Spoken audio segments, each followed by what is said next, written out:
Hello, welcome everyone to Redline Global Special. It's all about US and China, Trump and Xi meeting, things happening. But it's not about what they're saying right now. All what they're saying is pretty good. At least that's how it sounds. Tonight we're starting with the story shaping our century. This is China versus the US, a superpower competition that is not just over borders, but over who leads the global economy, technology, and influence. There is trade. Both countries have placed high tariffs on each other's goods to protect local industries. But the real fight is over technology, artificial intelligence, semiconductors, 5G. Whoever leads here controls the future of everything, from medicine to manufacturing to military power. Both nations are investing billions to win the AI race. Look at electric vehicles, for instance. China dominates low-cost production and controls much of the supply chain. The US is responding with subsidies and restrictions to rebuild its own industry. That fight extends to critical minerals, lithium, rare earths, the raw materials behind every modern device. Control these supply chains and you control manufacturing. Lose them and you depend on your rival. There are military tensions too, over South China Sea and Taiwan, that keep security risks very high. At the same time, both sides accuse each other of cyber attacks, spying, and data theft. Globally, China's infrastructure projects are challenging America's economic and political influence in dozens of countries. For now, however, the world is looking at both Trump and Xi with expectations that they will be able to find a workable solution to the situation in the Gulf, particularly around the Strait of Hormuz and Iran's nuclear program. Can they do it or can they not? That really is the question. To answer this question, I have a wonderful panel here in Islamabad, but before we start here, I have to go to my colleagues in Beirut, where Sahil has his package to run and introduce what he has lined up for us. Over to you, Sahil. Thank you so much, Talat. That information graphics really helped us understand why this visit is very, very critical. It's, of course, happening while the world is grappling with the ongoing US-Israel crisis. But all eyes are in Beijing because Donald Trump and Xi Jinping coming together visually, diplomatically, geopolitically assume huge significance. This is day 3 of the special simulcast between Sama TV there in Pakistan and South Era Network here in the Middle East. We are providing a global perspective to that wonderful coverage that Sama provides to its viewers. Now, the focus is on China. China did not fire a single shot in the US-Iran war. But when the guns fall silent, it may emerge as the stakeholder that gained the most. From energy reserves to military intelligence to diplomatic influence, Beijing used 8 weeks of the conflict to expand its reach. Now Xi Jinping and Donald Trump meet face to face. What they say to each other and also what they don't could define the next decade. South Era Network, Saad Sohail in Islamabad has more. Take a look. The leaders of the world's 2 largest economies, Xi Jinping and Donald Trump, are meeting this week. The summit was scheduled months ago, but the events of the last 8 weeks have turned a very routine diplomatic meeting into a very different one. While the US was carrying out a war in the Gulf, China was not just sitting on the sidelines, it was stress testing a new era of Chinese influence. When strikes hit Iran on the 28th of February, the world's most vital artery shut down, the Strait of Hormuz. Nearly half of China's oil moves through it. The International Energy Agency's head called it the biggest security energy challenge in history. Anticipating instability, China had already surged oil imports by 16%, building reserves of 1.2 billion barrels. When the strait closed, China had reserves to buy political time. Iranian oil kept moving through back channels, rerouted through Malaysia and Iraq. When Washington sanctioned a Chinese refinery for processing that oil, Beijing did something it had never done before. It formally ordered its companies to ignore those sanctions, calling them a violation of international law. China has also been settling oil payments in yuan rather than dollars. The dollar still dominates, but that shift has been quietly growing. On the other side, what was happening militarily was just as significant. China didn't fire a single shot, but its military analysts were watching carefully.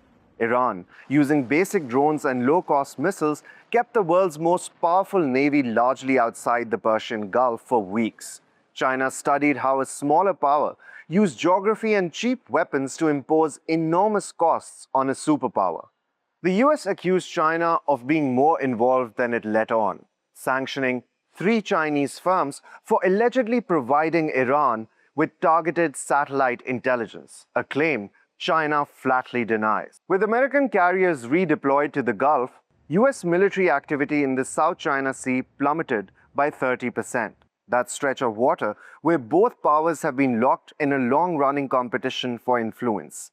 1 week into the war, China announced a record-breaking defense budget of $277 billion. Then there is diplomacy. China condemned the strikes, also helped Iran bring back to the table in April, also hosted Iran's foreign minister in Beijing just a few days ago. Something big is also shifting in the Gulf.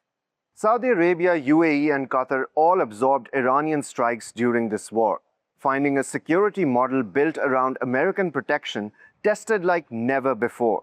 Gulf capitals are now quietly diversifying whom they rely on. Washington needed Beijing to pressurize Tehran into reopening the strait. Tehran needed Beijing's backing to sit with Washington. The Gulf countries, on the other hand, are quietly shopping for alternatives.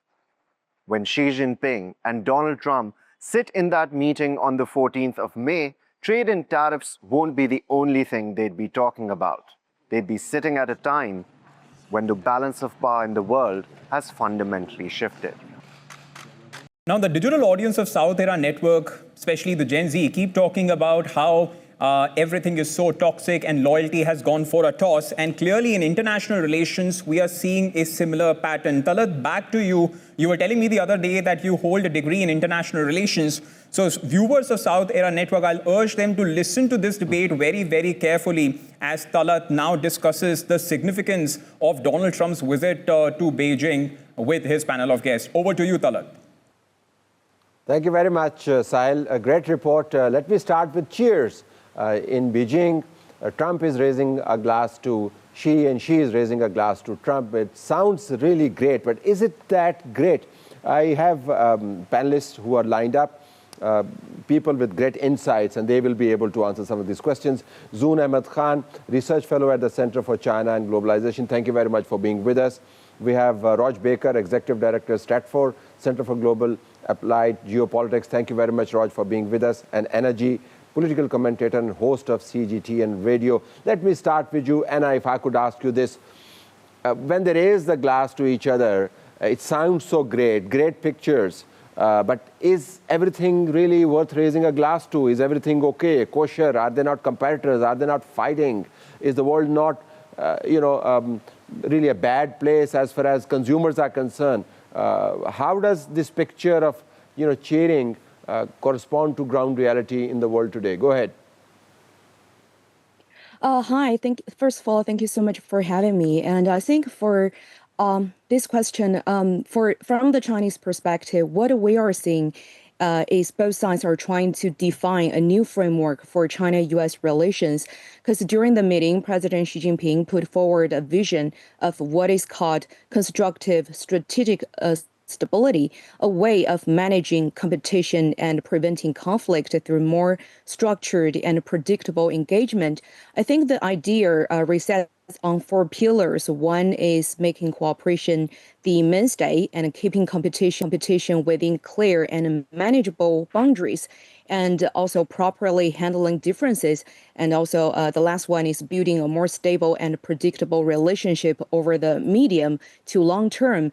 And finally, I think a longer term mindset is being said. This is not just about the immediate summit cycle, but about shaping a framework that can guide the relationship for years ahead. So I think overall, is less about resolving all differences in one meeting, but more about trying to stabilize how those differences are managed going forward. But from what I've seen in social media reactions and also our own straight interviews in China, there is also a more steady and confident tone emerging in China. We spoke to people on the street, and the general attitude was cautiously positive. There is a growing awareness of how power works in global politics, whether it's issues like U.S. illegal seize of Venezuela president, or strike on Iran, or pressure on countries like Cuba. And many people here have a clearer understanding of the structural nature of U.S. power. These are the fruits of the new world digital order, where people have access to information, they can make up their own mind. But great perspective. And let me go to Raj on this. Raj, this sounds like a bilateral equation that is recalibrating itself, and it sounds very positive. But we have seen historically, when the movers and shakers of the world order get on with each other and get along well with each other, the world actually breathes easy. Here's a strange situation. Trump and Xi seem to be getting along fine with each other. The world is not. So what is happening here? So I think that we're seeing very publicly what appears to be very friendly relationship between Xi Jinping and Donald Trump. But that doesn't mean that the relationship between the United States and China is nearly as calm or as stable. In the United States, remember that Congress wields a lot of power. Congress very much has a maybe not anti-China tone, but certainly a tone that perceives China as the primary competitor to the United States economically, politically, militarily. The U.S. Defense Department sees China as the #1 threat and the #1 competitor. And quite frankly, China sees the United States as the biggest challenger to constraining China's own expansion of economic ties of its own national security sphere. And Xi Jinping made that very clear in his several comments regarding Taiwan.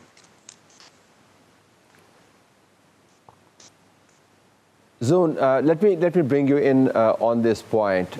What is the one matrix that the world should use to see whether bilateral ties between Beijing and Washington cascade into some sort of a relief for the world? Right now, trade is halted, energy prices are shooting up, consumers are suffering, Strait of Hormuz is blocked, nuclear issues are out there. Thumbing their nose at those who thought they had been resolved. What is that one thing that should come out of this meeting that should tell the world that things are going to improve? Thank you so much, Talat, for having me. I think I deeply resonate with both the speakers, with Anna from the perspective that in Beijing, in China in general, I think there was a clear understanding that this meeting is not going to lead to some tectonic shift in the basic dynamic of both the countries. It is very clear, like Roger mentioned, the way China perceives the U.S. and the way the U.S. perceives China. And there are deep-seated reasons for that perception. And I will quote, what President Xi said in his meeting, that what we need to focus on as the two biggest economies, and of course, by any standard, as the most important bilateral relation. How do we work together? How do we cooperate together in a way that benefits us, our people, and the people of the world? So what really needs to be done, and I think Beijing's expectation and the people here, the expectation is quite realistic. What they're looking for is more functionality. This is a relationship where basic, there need to be guardrails set. There needs to be an understanding about how trade and investment can work out. We also know that this is 9 years after the last American president landed in Beijing, and that too was Trump. And even though that meeting went very positively, right afterwards is when Trump started his tariff war. And I'll also mention here that on Chinese social media, there is a special term used for Trump, which translates to nation builder. And what they really mean is that Trump's tariffs and this trade war, all of that sort of also galvanized that resolve within the Chinese policies and society, that they really need to be increasingly self-reliant. So what we are looking at is a China whose economy has doubled. It is now 70% of the US economy, and a China that is more confident and one that is asking less of the US but wants a more functional, a more predictable relationship, a relationship where they're able to have conversations about things that matter to both of them. So if I had to use, one word, I think everyone's expectations need to be realistic enough to recognize that nothing tectonic is to be expected, but it is important for both these countries, for both heads of states, to have dialogue, to be set up different mechanisms to be able to discuss issues that affect both of them. And right now, we also know that for Trump, he took this big business delegation, top 50 business leaders in the world, and he also mentioned that in his bilateral with Xi Jinping, right? And he basically what he wants is also to showcase America as an attractive investment destination. It wants China to buy more agriculture, more aircrafts, etc., to name a few. That helps Trump in the upcoming. So Trump needs more wins from this meeting than I think China does. Okay, a quick round again. Anna, let me come to you with a very open and straight and basic question. Will Strait of Hormuz reopen as a result of the talks between Xi and Trump? That's one matrix that the world is using as to who is running the world and how effective their bilateral ties are. What is your take? What can happen in the Strait of Hormuz? I think China's position on Iran is very clear. It called for de-escalation as quickly as possible and an end to the fighting. And I think President Xi has also already put a 4-point proposal for maintaining peace and stability in the Middle East, upholding the principles of peaceful coexistence and respecting national sovereignty and adhering to the international law and ensuring coordinated development and nuclear safety. And China is expected to reiterate this position to the United States, urging Washington to better recognize this situation along with global. Let me take the same question to Raj. And take concrete. Let me take the same question to Raj. Just let me go ahead. add one point is that China is not involved in this crisis, and I think the United States is the main factor that decided whether Hormuz could open or not. Yeah, Raj, but the issue is that if you're a global power, then you have global responsibilities. Will Strait of Hormuz open as a result of this summit or not? So I don't think the strait pattern changes at all. What we've seen is that, China certainly has international economic interests and a growing ability to strengthen its own political interests abroad. It's yet to really be able to shape resolutions in areas because the Chinese continue to maybe for good or bad, refuse to use their military as a major tool abroad. And this is a military crisis. The United States brings all tools of power to the table, and the Chinese have constrained themselves to political and economic. And, we just had the Iranians visiting China. That did not change the dynamic. We've just had announced that the Russians are going to visit China after this meeting. China is certainly using this to position themselves as the international mediator, but so far we haven't seen much progress out of that attempted mediation. Zoon, your 30 seconds take on this. Go ahead. 30 seconds? I'll take exactly 30 seconds. You said, a great power should also, should have taken some responsibilities. I think when it comes to global development, upholding the international order, China is the one country single-handedly picking up more than its weight. When it comes to the Strait, I do agree with Anna. It's hard to, no, I don't think this meeting will result in suddenly opening the Strait, but China is a country that believes in upholding international law. And I do believe that this meeting and the consensus they reach can nudge us in the right direction towards a resolution. And I think Pakistan as a mediator will continue to play a constructive role to that end. So let's hope it's sooner because of this meeting than later. Sooner rather than later. It should have happened yesterday. All three of you, thank you so very much for joining us. It should have happened continues. A month ago. Should have happened a month ago. Thank you very much for watching this. Our transmission continues. Welcome back to Redline Global. We are looking at the possibilities of peace and immediate solutions to some of the pressing problems that the world is faced with. High energy prices, trade coming to a grinding halt, Strait of Hormuz being choked, nuclear fears hanging thick in the air. Can Xi and Trump do it? So far, frankly, there is a lot of bonhomie and there is friendly gestures and a lot of big talk, but we don't seem to be making a headway as far as the immediate issues are concerned. I'm going to now take you to Beirut, where my colleague Sahil is going to be talking about something that has crept into the discourse about warfare. It is not just about the rare earth materials, it is about small drones and AI-driven technology. Big guns matter, but low-end, high-tech instruments of war also matter, including propaganda. So over to you, Sahil. Tell us what you have.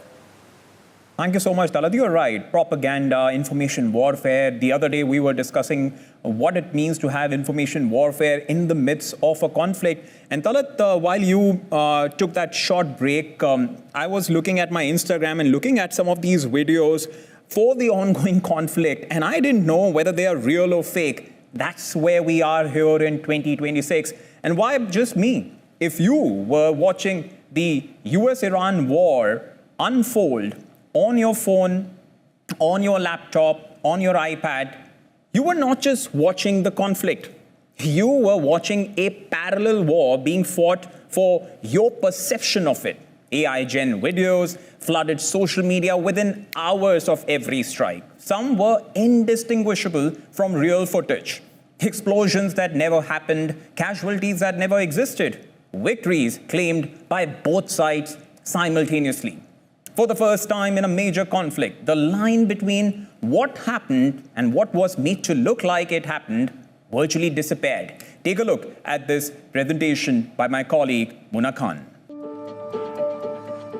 As missiles flew over the Middle East, something else was spreading just as fast. Fake videos, fake satellite images, and a very real profit motive behind them. This video shows missiles striking Tel Aviv and was shared hundreds of thousands of times on social media. It was entirely AI-generated, and the people posting it weren't state actors or propagandists, they were content creators chasing a payout. Platforms like X pay eligible users based on views and engagement. Post a video that goes viral and earn money. It's that simple. And AI has made going viral with conflict footage almost effortless. What used to take a production team now takes minutes on a laptop. A fake video of Dubai's Burj Khalifa in flames racked up tens of millions of views. Another fabricated satellite image of damage to a U.S. naval base was shared by a state-linked Iranian newspaper. The line between opportunism and information warfare is getting very thin. What makes this even harder to untangle is that people are turning to AI to fact-check AI. When viewers used X's own chatbot, Grok, to verify some of these videos, it told them the footage was real. The very technology people trust to cut through the noise is amplifying it. X has now said it will suspend creators who post unlabeled AI conflict footage. But critics say that misses the point entirely. The problem isn't the label, it's the incentive. Engagement and accuracy, as one researcher put it, are fundamentally at odds. And right now, in this war, engagement is winning. Missiles and drones we have long understood, but what that report from South Era Networks, Muna Khan, makes clear is that the most destabilizing weapon of this war may have been a laptop or this mobile phone or this iPad right here. Joining me now is Lija Zhang, columnist and political activist. She joins us from London. Also with us is Eldar Mamidov, foreign policy analyst. He joins us from Latvia. Lija, let's start talking about, a short while back, I was reading the transcript you sent to me of an article you're working on titled, How Trump Changed the Way China Sees America and Itself. I think that applies to each and every country, even across South Asia. In fact, I often say that just like BC and AD, when our future generations would read our part of the history, they'll always see it as BTD and ATD, before Donald Trump and after Donald Trump. Would it be correct to say that for decades, many Chinese viewed America with a mixture of admiration and awe, but that psychological gap has narrowed dramatically? Absolutely. I know China has been fascinated with America and its president, and particularly Trump. And when Trump first came to power back in 2017, people felt relieved. And in fact, some people liked it because compared to Hillary Clinton, Trump, he didn't care about human rights. He doesn't care about human rights. like Hillary Clinton, and he's supposedly good business. So people really liked it. But this amusement and some fascination have turned sour after Trump launched the trade war with China. So most Chinese people feel that China had gained upper hand. So this image in China, for many decades, China viewed America with envy and admiration. But that image has been shattered by Trump, because of his, I should tell you that many people in China call Trump, he got a Chinese name, Chuan Jianguo. Chuan is Trump's translation roughly in Chinese. Jianguo is a hugely popular Chinese name, meaning building China. So Trump is called Trump, the nation builder. So people are laughing, saying that Trump is making China even greater. Eldar, to you now. You have been a former diplomat. And as a former diplomat, from the area which has long been exposed to Russian information operations, have you seen psychological warfare evolve from traditional propaganda into today's battlefield of memes, trolling, networks, viral videos, and algorithm-driven narratives? Yeah, and that's a problem that is clearly expanded throughout the European Union. We see attempts to, interfere in elections to the benefit of certain candidates that are perceived to be more friendly to Russia. But I think this trend has also engendered a countervailing movement that also has to concern those who really value free speech and other liberal values. Concretely, I mean that some of the narratives that don't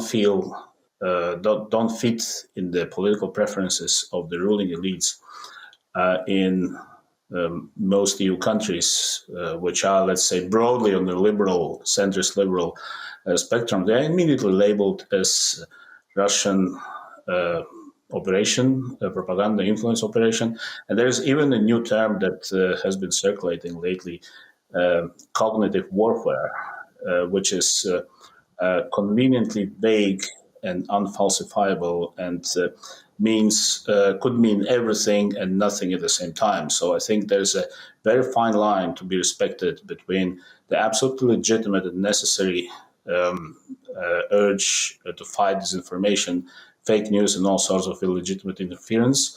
But there must be a wall separating this urge and these priorities from protections of the free speech, which could express itself in opinions and positions that are counter to those defended by the governments in place in Europe today.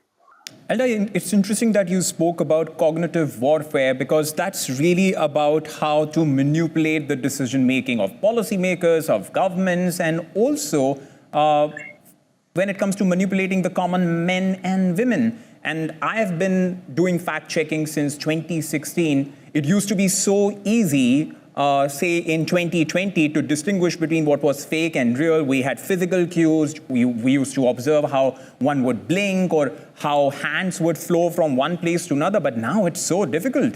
Lija, to you now, you often describe yourself as a bridge between China and the world. Viewers of South Era Network remember you appearing on the show and talking about it. Now, in today's conflicts, where narratives spread through memes, hashtags, viral videos, online trolling campaigns, how do you see technology changing the way states shape public opinion, both domestically and internationally, given especially how China has its own vibrant, intrinsic, indigenous social media?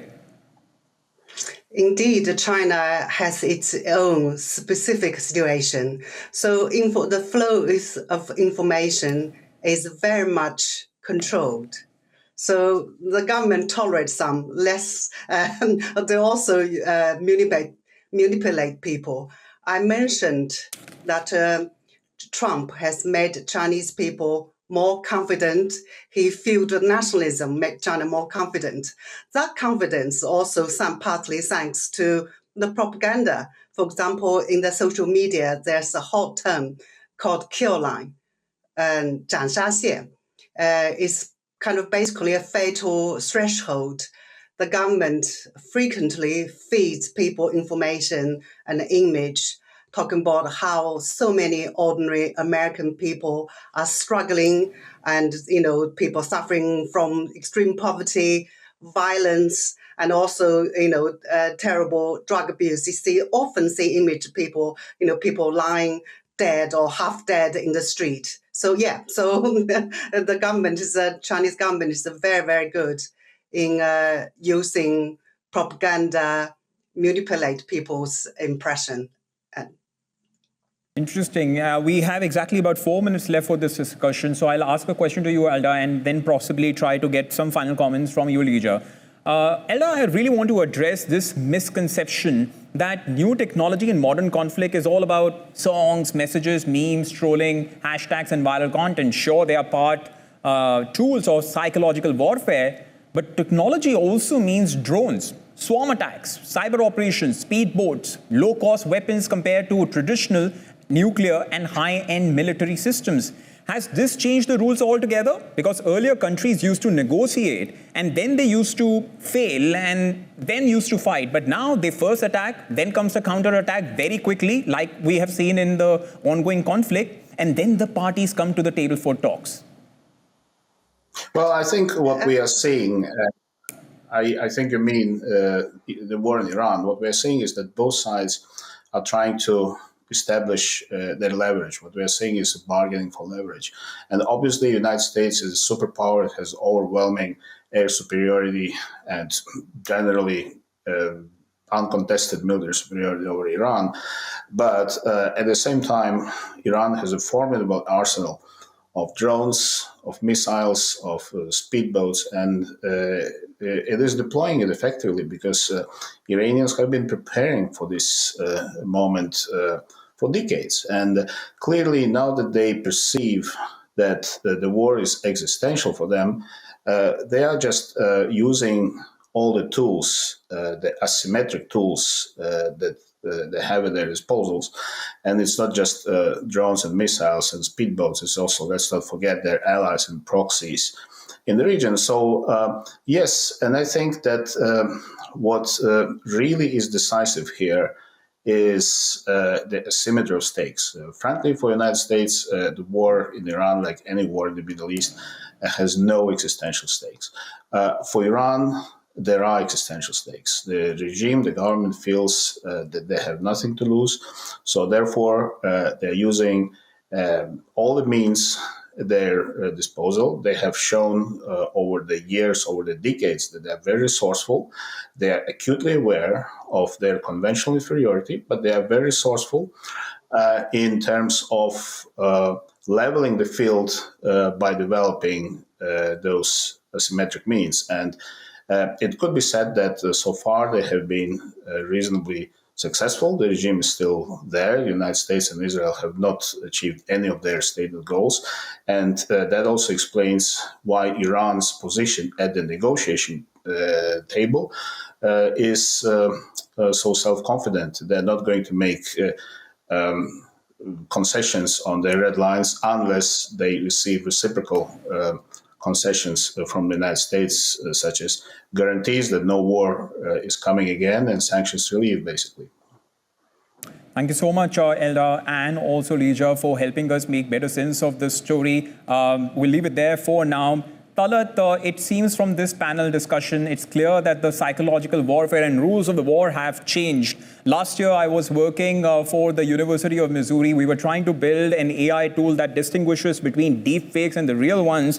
And it becomes so difficult because the data available just doesn't take into account our skin colors or the skin colors of those who skin color of those who are in Pakistan or in South Asia, or our accent. They just take into account US accented or UK accented English. And that's why I think networks like South Era Network, which focuses on the global South, and Sama TV, which focuses on Pakistan and the region, are so important to verify facts and inform our viewers in a very, very diligent manner. With this simulcast, we are trying to merge that synergy and move towards that common goal. Back to you, Talat.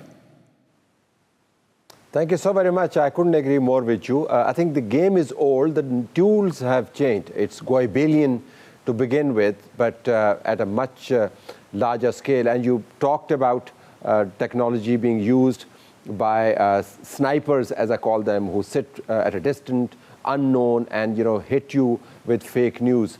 But we also have to spare a thought for propaganda that seeps into the mainstream.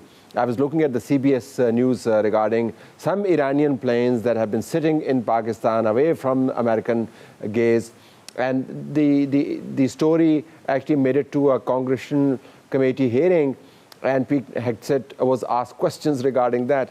And then you more recently have the news that came out of Israel about Netanyahu's secret visit to UAE, which UAE denies. And then there was another news about Saudi Arabia secretly attacking Iran, meant to essentially create further dissensions within the Muslim world. So, there are these mainstreams of propaganda as well, but you're right. We have the tools available, and we have the determination to, sift fact from fiction, and it's very important to have debates like these. Thank you very much. This was really insightful. We now take a short break, and then we come back with an even more exciting and frightening side of the debate, which is, are we going nuclear? Is the world sitting at the cusp of another nuclear age? Stay tuned for that.